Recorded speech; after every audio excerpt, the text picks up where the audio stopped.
नमस्कार दोस्तों, average achievers पे आपका बहुत बहुत स्वागत है। आज हम लोग जिनसे बात करने वाले हैं वो इंडियन रेलवे में एज ए टेक्नीशियन कार्यरत हैं। तो बहुत बहुत धन्यवाद आपका अभिषेक भाई कि जो आप हमारे लिए टाइम निकालें। सबसे पहले आप अपना एक ब्रीफ इंट्रोडक्शन दीजिए। सबसे पहले नमस्कार साथियों। ये मेरे दोस्त हैं निशु भाई। मेरा नाम अभिषेक कुमार है। मैं अभी वर्तमान में मुगलसराय में एज ए टेक्नीशियन थर्ड के रूप में कार्यरत हूँ। मुगलसराय में मेरा एक सबसे बड़ा यार्ड है, तो एट प्रेजेंट मैं वहीं पर कार्यरत हूँ। मेरा घर है मुंगेर डिस्ट्रिक्ट में जमालपुर। और ये अपने दोस्त के जरिए आप लोग से बात करने का इस यूट्यूब चैनल के माध्यम से मौका मिला है। तो सभी भाइयों को मेरी तरफ से नमस्कार। तो अभिषेक भाई सबसे पहले ये बताइए कि आपने जब टेक्नीशियन या जब जनरल कंपटीशन की तैयारी की थी तो टेक्नीशियन वगैरह का कब फॉर्म आया था, कितने दिनों तक तैयारी करने के बाद ये सब सारी रिक्रूटमेंट की पूरी प्रोसेस पूरी हो जाती है। आप ये वैकेंसी ये 2018 में आई हुई थी लेवल 2 पोस्ट के लिए। इससे पहले लेवल 1 पोस्ट के लिए आई थी, ग्रुप डी के लिए। मैंने दोनों वैकेंसी अप्लाई किया था। दोनों 2018 का ही वैकेंसी है। और विशेषता मैंने ये रेलवे के माध्यम से रेलवे के कंपटीशन के लिए पढ़ाई नहीं किया था। मैं वैसे मेरे भाइयों को बताना चाहता हूँ कि मैं एक एसएससी सीजीएल का स्टूडेंट हूँ। वर्तमान में भी अपने तैयारी पूरी कर रहा हूँ। और फिर उस दौरान नौकरी के होने के वजह से मैंने रेलवे का फॉर्म भरा था। तो 2018 में ग्रुप डी और 18 लेवल 1 का वैकेंसी और लेवल 2 टेक्नीशियन और रेलवे ड्राइवर की थी। दोनों में सिलेक्शन हुआ था, तो मैंने ऑप्ट किया था टेक्नीशियन। प्रेफर भी मैंने किया था। तो इस प्रोसेस को पूरा कंप्लीट होने में 18 में फॉर्म भरने के बाद ये 2 साल लग गया। इट मीन्स कि मुझे ज्वाइनिंग फरवरी 2020 में हुई। तो दो साल सबसे पहले अभिषेक भाई पहले आप ये बताइए कि आपने तैयारी कब से स्टार्ट की थी। मैंने जनरल कंपटीशन की तैयारी 2013 में इंटर देने के बाद, इंटरमीडिएट के बाद मेरे भैया बोले थे कि नौकरी के लिए जनरल कंपटीशन की तैयारी करना होता है। तो उसी के माध्यम से धीरे धीरे तैयारी स्टार्ट किया। तो 2013 से मैंने तैयारी स्टार्ट किया था जनरल कंपटीशन का। एसएससी विशेषतः एसएससी का मैं तैयारी कर रहा था। तो आपने अपनी तैयारी अभिषेक भाई मेरे दर्शकों को बताइए कि ग्रेजुएशन होने के बाद स्टार्ट किया था कि ग्रेजुएशन होने से पहले ही स्टार्ट कर दिया था। देखिए, एक विद्यार्थी जीवन में आपका जो टारगेट है वो आप इंटर होने के बाद अपना टारगेट सेट कर देना चाहिए किसी भी विद्यार्थी के। क्योंकि अभी का कंपटीशन जो है बहुत ही नेक टू नेक हो गया है। चाहे आप रेलवे को ले लीजिए, चाहे आप एसएससी को ले लीजिए, या किसी भी सिविल सर्विस से किसी भी एग्ज़ाम में यदि आप पहले से प्रिपेयर्ड होते हैं तो आपका तैयारी बहुत आसान हो जाता है। तो मेरे नज़रिए से आप अपना सेट कर लीजिए एक गोल कि नहीं, हमको जाना तो एसएससी में जाना है, जाना तो सिविल सर्विसेज में जाना है। तो ऐसे जनरल कंपटीशन लोगों के लिए मैं प्रेफर करूँगा कि आप 10th के बाद से ही एक बारीकी से सब्जेक्ट पर पकड़ होना चाहिए, जिससे आपको बाद में आसानी हो जाएगा एसएससी या रेलवे या किसी भी अदर कम्पिटिटिव एग्जाम। तो मैं अपने दर्शकों को बताना चाहता हूँ जैसे कि मैं आपको तो व्यक्तिगत तौर पे भी जानता हूँ। तो आपका तो ग्रुप डी में और रेलवे टेक्नीशियन दोनों में सिलेक्शन हुआ था। तो हाँ, उसके लिए तो आपको दोनों के लिए कॉन्ग्रेचुलेसन्स। और आपने तो ग्रुप डी को क्विट करके रेलवे टेक्नीशियन ज्वाइन किया। अब हम लोग अभिषेक भाई हम लोग बात करेंगे कि आपका रेलवे में अभी तक का एक्सपीरियंस कैसा रहा। देखिए, सबसे बड़ी बात है कि हम लोग एक एवरेज फैमिली से बिलोंग करते हैं। तो एक सामाजिक तौर पे देखा जाए, एक सरकारी नौकरी का जो एक क्रेज है, विशेषतः हमारे पूर्वी राज्यों में जैसे कि यूपी या बिहार में, तो वो क्रेज काफ़ी है कि हम लोग को सरकारी नौकरी चाहिए, सरकारी नौकरी चाहिए। तो सबसे पहले ये है कि आप एक पर्सनली सोचते हैं कि नहीं हमको सरकारी मतलब आपके जो पिताजी है पेरेंट्स है उसका सपना होता है कि मेरा बेटा एक सरकारी नौकरी पर चले जनरली। तो उनका सपना पूरा हो गया कि नहीं मेरा एक बच्चा है जो कि सरकारी गवर्नमेंट। गाँव में सामाजिक तौर पे आपका एक विशेष नज़रिया हो जाता है, लोगों को देखने का नज़रिया आपका हम चेंज हो जाता है पूरा व्यक्तिगत तौर से। ये चीज़ को फील किया। हाँ। इसमें कोई मतलब नहीं है कि आपका जॉब प्रोफाइल क्या है, सामाजिक तौर पे आपका एक पहचान विशेष तौर पे अलग हो जाता है। ये सब चीज़ों से काफ़ी अच्छा फील होता है। और व्यक्तिगत यदि देखा जाए तो मैं अभी प्रयास कर ही रहा हूँ आगे बढ़ने के लिए, और रेलवे में एक्सपीरियंस बहुत अच्छा रहा है। और मेरा तो खैर लोकल है, मैं बिहार से बिलोंग करता हूँ, मुगलसराय में हूँ, तो मुझे कोई इश्यू नहीं है। आपके लिए तो घर की ही नौकरी है। हाँ, मैं प्रिफर ही किया था, सब जितना भी फॉर्म भरा हूँ रेलवे में सब में होम जोन को सेलेक्ट किया हूँ, पटना है। तो जैसा कि आपने बताया कि आपकी अभी जो स्टडी की जो जर्नी है यहीं पे ख़त्म नहीं होने वाली, आपके भी आगे भी बहुत सारे एम हैं।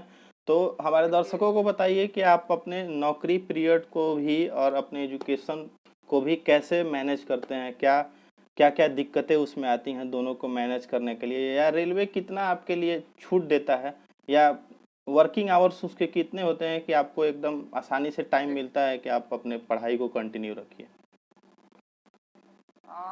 संभवतः इस बात को मैं एग्री करता हूँ कि रेलवे अगर अदर फोर्सेज वगैरह और बिहार पुलिस वगैरह ये सब चीज़ों से तो बेटर है, क्योंकि आपका यहाँ पर फिक्स टाइम फिक्स जगह है।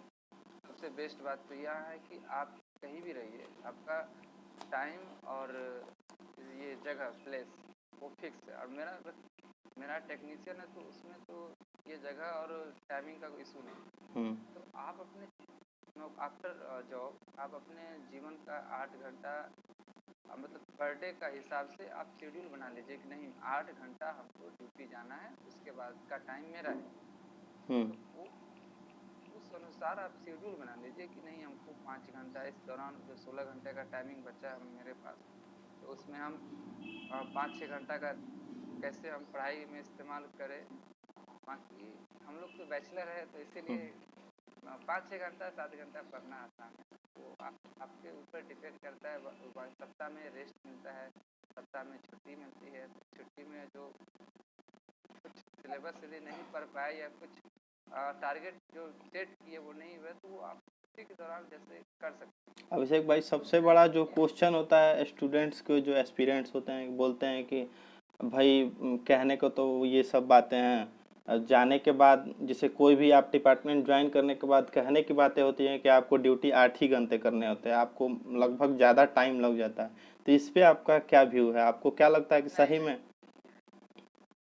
ये चीज़ें र्यूमर्स पे उतना ध्यान नहीं देना चाहिए। आप किसी भी ये हम फोर्सेज का काउंट नहीं कर रहे हैं, फोर्सेज डिपार्टमेंट को हम काउंट नहीं कर रहे हैं, सिविल में जितना भी है। और कुछ जैसे ड्राइवर है, रेलवे ड्राइवर, उनका भी हम बात नहीं कर रहे। जनरली आमतौर पे जैसे हम टेक्नीशियन मेरा चूज करने का पर्पस यही था, प्रेफरेंस में डालने का यही था कि मेरे पास फिक्स टाइम फिक्स प्लेस हो, इस वजह से हम फर्दर स्टडी हम पूरा कर पाए। तो इसमें ऐसा कुछ भी इशू नहीं है, आप अपना ड्यूटी पूरा कर करके पर डे आपका ड्यूटी वही रहेगा, पूरा करके अपना पढ़ाई में बाकी लगा सकते। तो और बताइए अभिषेक भाई कि प्रमोशंस के स्कीम्स क्या हैं, जैसे कि आप लोगों के जनरल प्रमोशंस आपके पूरे लाइफ स्पैन में कितना हो सकता है, या आप जैसे कि बहुत सारे डिपार्टमेंटल एग्ज़ाम्स होते रहते हैं, अगर उनके थ्रू अगर आप एग्ज़ाम्स देंगे तो आप कहाँ तक रेलवे में पहुँच सकते हैं, क्योंकि आप आई थिंक आपका तो जो टेक्नीशियन का जो पद है वो तो 1900 ग्रेड पे का है। तो आप लेवल जैसे, 2 का हाँ, तो आप जैसे कि एक जनरल जो आप प्रमोशंस लीजिएगा आप पर पूरे अपने जॉब के लाइफ पीरियड में, तो वो कितने तक जा सकते हैं, और आप एग्जामिनेशंस के थ्रू अगर आप एग्जामिनेशंस रेलवे बोर्ड जो अलग अलग कंडक्ट कराती होंगी उनके थ्रू आप कहाँ तक जा सकते हैं दोस्त, ये बताइए थोड़ा सा। सबसे पहले बात यह है कि ये जो टेक्नीशियन पोस्ट है ये लेवल 2 आता है। लेवल 2 में 1900 ग्रेड पे करते हैं। तो हम लोग जो ज्वाइन किए हैं, हम जो ज्वाइन किए टेक्नीशियन थर्ड होता है। ये टेक्नीशियन थर्ड में ज्वाइन किए और 6 महीने का ट्रेनिंग होती है। तो उसके बाद वो ट्रेनिंग पीरियड पूरा करने के बाद आपका प्रमोशन ग्रेड पे के और ग्रेड पे के अनुसार भी होता है। और फिर फर्स्ट जैसे कि एग्जाम्पल एक लेता हूँ कि मैं अभी 1900 ग्रेड पे पर हूँ। आफ्टर 2 ईयर मेरा प्रमोशन होगा 2400 ग्रेड पे। 2400 ग्रेड पे में हम टेक्नीशियन थर्ड पे ज्वाइन किए थे तो टेक्नीशियन सेकंड हो जाएंगे। ठीक है, किसी भी डिपार्टमेंट में आप जाइएगा तो फर्स्ट 2 प्रमोशन आपको डिपार्टमेंटल आपको आसानी से, उसके लिए सब अपना अपना टाइमिंग फिक्स किए हुए। तो रेलवे में ऐसा कुछ नहीं है। रेलवे में आप 5 से 6 साल में टेक्नीशियन थर्ड से टेक्नीशियन फर्स्ट चले जाइएगा और टेक्नीशियन फर्स्ट का ग्रेड पे है 2800 जीपी में चले जाइएगा।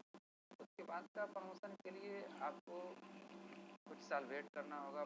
5 से 6 साल के बाद ऑलमोस्ट 10 ईयर के बाद आफ्टर ज्वाइनिंग डेट तो आप जो है वो 4200 ग्रेड पे सीनियर टेक्नीशियन के तौर पे आप प्रमोशन हो जाइए। ये ऑन एन एवरेज बता रहा हूँ और भी विशेषता बहुत कुछ मैटर करता है कि वैकेंसी क्या है हर डिवीजन में, हर फील्ड में। ये सब जैसे कि आप अभी बताएं कि वैकेंसी मैटर क्या करता है, तो वो वैकेंसी जो मैटर करती है वो सिर्फ आपके जोन वाली ही करेगी कि आप जैसे कि आप मुगल सराय हैं तो आप मुगल सराय डिवीज़न में हैं, तो आप जैसे कि दूसरे डिवीज़न में अगर वैकेंसी निकलती है वो जो जॉब कर रहे हैं उन्हीं के लिए, तो आप उसके लिए भी एलिजिबल हैं या बस कि मुगल सराय के लिए ही एलिजिबल हैं? ये जो सबसे पहले क्या बोले बाय प्रमोशन जो होता है ये डिविजनली तौर पे होता है और डिपार्टमेंटल भी एग्जाम होता है। तो वो 2 तरीके से होता है। जो हम 3 साल के बाद हम एलिजिबल हो जाएंगे 4200 ग्रेड पे का ग्रुप बी पोस्ट के लिए, जैसे जूनियर इंजीनियर पोस्ट के लिए या ये सब पोस्ट के लिए। तो जीडीसी जो वैकेंसी होती है ऑल ओवर इंडिया में जितना भी रेलवे का जोन जीडीसी के थ्रू हम अदर जोन में अदर डिवीजन में वैकेंसी को हम हाइड कर सकते हैं एग्जाम देकर। एक होता है एलडीसी का वैकेंसी। एलडीसी का वैकेंसी जो होता है वो डिवीजन में ही हम फाइट करेंगे डिवीजन के कर्मचारियों जो कि 3 साल के लिए 3 साल बाद जो एलिजिबल होते हैं। 2 तरह का डिपार्टमेंटल एग्जाम। तो अभिषेक भाई पहले ये बताइए कि जब आपने ज्वाइन किया था तो आपको इन हैंड सैलरी कितनी मिलती थी, और आप अभी 2 साल आई थिंक 2 साल से जॉब कर रहे हैं ना? 1.5 साल हो गए। हाँ, तो 1.5 साल में आपकी अभी इंक्रीमेंट हो गई, कितनी हो गई है सैलरी? सैलरी बहुत चीज़ों पे डिपेंड करती है। जनरली सैलरी का लोग बात नहीं करते लेकिन मुझे कोई परवाह नहीं। सबसे पहली बात यह है कि 1900 का बेसिक जो होता है 20,200। उसके बाद आपको डीए डियरनेस अलाउंस दिया जाता है। मेरा जो 6 महीने का जो ट्रेनिंग पीरियड था उसमें बेसिक के साथ डियरनेस अलाउंस डीए दिया जाता है। तो 20,200 में 17% अभी डीए है तो शायद 23,281 रुपया मेरा वो ट्रेनिंग के दौरान किया। तो जैसे और सारे फोर्सेस वगैरह में ट्रेनिंग के दौरान जैसे कि पैसे बहुत कम दिए जाते हैं, ट्रेनिंग खत्म होने के बाद आपके पूरे के पूरे पैसे दिए जाते हैं, तो क्या ऐसा रेलवे में भी है क्या? जी नहीं, ये पूरा ऑल ओवर ऑल डिपार्टमेंट में आपका ट्रेनिंग के दौरान आपका जो बेसिक रहेगा, चाहे आप ग्रेड बी में ज्वाइन किए या ग्रेड सी, बेसिक के साथ डीए देने का प्रावधान है सरकार। वो बेसिक 4200 का जो बेसिक होता है वो 35,500 रुपया होता है। तो हम लोग का बेसिक है 20,200, उस पर डीए। इस पोस्ट पे हम रिक्रूट हुए हैं उसके साथ डीए जब तक कि हम ट्रेनिंग पीरियड कंप्लीट नहीं कर देते। फिर पोस्टिंग हो जाती है। पोस्टिंग हो जाने के बाद मेरा कुछ अलाउंस बढ़ जाते हैं, जैसे कि फर्स्ट रेंज अलाउंस हो जाता है एचआरए। उसके बाद फिर आपका ट्रांसपोर्ट अलाउंस होता है। ये सब अलाउंस बढ़ जाती है क्योंकि मैं प्रॉपर एक एम्प्लॉय हो गया। पहले मैं एज ए ट्रेनी था, अब एक मैं प्रॉपर एम्प्लॉय हो गया। एक एम्प्लॉय का जो सुविधा है, जो अलाउंसेज है वो सब ऐड कर दिया जाता है। तो अभी हम मुगल सराय में है तो मेरा एचआरए जो है 1800 है। ये जेड सिटी के अंतर्गत आता है। Category wise all over India में बटा हुआ ये सब। और फिर ट्रांसपोर्ट अलाउंस कुछ परसेंटेज होते हैं उसमें ऑलमोस्ट 1100 रैंक परसेंटेज होते हैं बेसिक पे, तो 1200 होते हैं। अभी मुझे 26,500 रुपया जैसे मिलता है। कि बहुत सारे स्टूडेंट्स के क्वेश्चंस होते हैं कि भाई इंडियन रेलवे में ट्रांसफ़र का क्या मतलब कि इशू है, ट्रांसफ़र जैसे कि अपने आप भी कहीं कहीं होते रहता है या उसके लिए क्या प्रावधान है?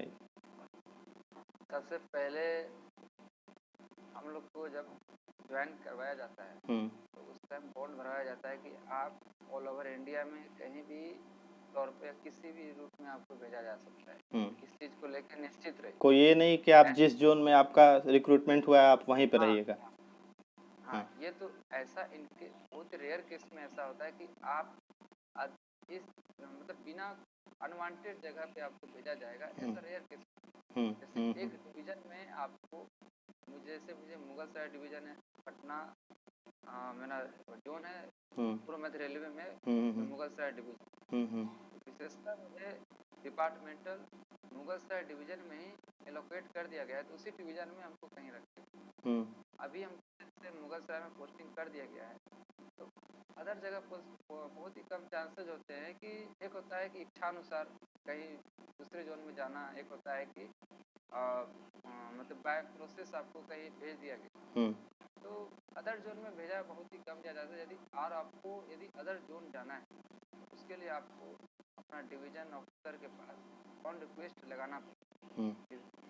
जैसे पूर्व मध्य रेलवे में है तो हमको जाना है ईस्टर्न रेलवे में, तो कुछ लॉजिक रीजन दे करके आप ऑन रिक्वेस्ट जा सकते हैं। में आपका फाइल जब भी आएगा तो आपको डेफिनेट कोई टाइम नहीं बताया जाता है कि आपको उस टाइम भेज दिया जाएगा। वो और भी रिक्वेस्ट लगाए रहते हैं लोग, उसके अनुसार होता है। सेकेंड ये होता है कि आप म्यूचुअल, रेलवे में बहुत ज़्यादा कर्मचारी है, आपको म्यूचुअल आसानी से मिल जाता है। म्यूचुअल लगा करके आप अपने होम टाउन में जा सकते हैं। रेलवे ही एक ऐसा जॉब है सेंट्रल में जो कि आप घर में जा सकते हैं, बशर्ते कि आपको सटीक टाइम पे सही लोग मिल जाए, म्यूचुअल मिल जाए तो आप घर जा सकते हैं। ये चीज़ को हम देखें। तो अब आगे की आपकी तैयारी क्या है, यही रहना है या फिर अभी आगे आपकी तैयारी कंटिन्यू है? आपकी ड्रीम जॉब कौन सी है? मैं अभी भी खुद को एक एम्प्लॉय नहीं, सामाजिक तौर पे लोग समझ रहे हैं, वो आप अच्छे से भली भांति व्यक्तिगत तौर पे जानते हैं। और पिताजी, बाकी पेरेंट्स, बाकी सब लोग को यही है कि हाँ एक एम्प्लॉय है, एज ए कर्मचारी, लेकिन अभी भी हम खुद को स्टूडेंट के तौर पे कंसिडर कर रहे हैं, क्योंकि मुझे आगे बढ़ना है लेवल भी पोस्ट के लिए, ग्रुप में जाना है। तो इसके लिए मैं फर्दर स्टडी कंप्लीट कर रहा हूँ। अभी हाल ही में मेरा कुछ कारणों से मैं जंप में छटने के कारण दरोगा नहीं हो पाया। और भी है, मतलब ग्रुप बी पोस्ट के लिए मैं अभी भी मेहनत कर रहा हूँ। नहीं, आपके भविष्य के लिए बहुत बहुत कॉन्ग्रेचुलेशंस। आप जो चाहते हैं आपको वो आपकी ड्रीम जॉब आपको मिले। और एवरेज अचीवर्स के लिए टाइम निकालने के लिए आपको अभिषेक भाई बहुत बहुत धन्यवाद। मैं अपने दोस्तों और अपने भाइयों से अपील करना चाहता हूँ कि ये एक ऐसा प्लेटफॉर्म है जो मेरे दोस्त बनाए हैं, एवरेज अचीवर्स, बहुत ही अच्छा प्लेटफॉर्म है। अभी हम लोग स्टार्टिंग है, और भी ग्रो होगा, और भी लोग आएंगे, और भी लोग जुड़े हैं। हम लोग एक सर्किल है जो कि सब लोग कहीं ना कहीं बहुत जगह, चाहे सीजीएल के थ्रू, चाहे रेलवे, मतलब चाहे वो सीपीओ, सब जगह वो हम लोग के दोस्त में सब है। तो हम भाइयों से यही अपील करता हूँ अपने दोस्तों से कि मेरे भाई का चैनल सब्सक्राइब करें, इसको ग्रो करें, फैलाने का काम करें, और इसका फ़ायदा फर्दर वो आपको मिलेगा। कहीं ना कहीं सबको स्टार्टिंग करना होता है, इसीलिए ये स्टार्टअप है, और आगे इसका हम लोग जारी प्रयासरत रहेंगे अपने भाई के। ठीक, थैंक यू।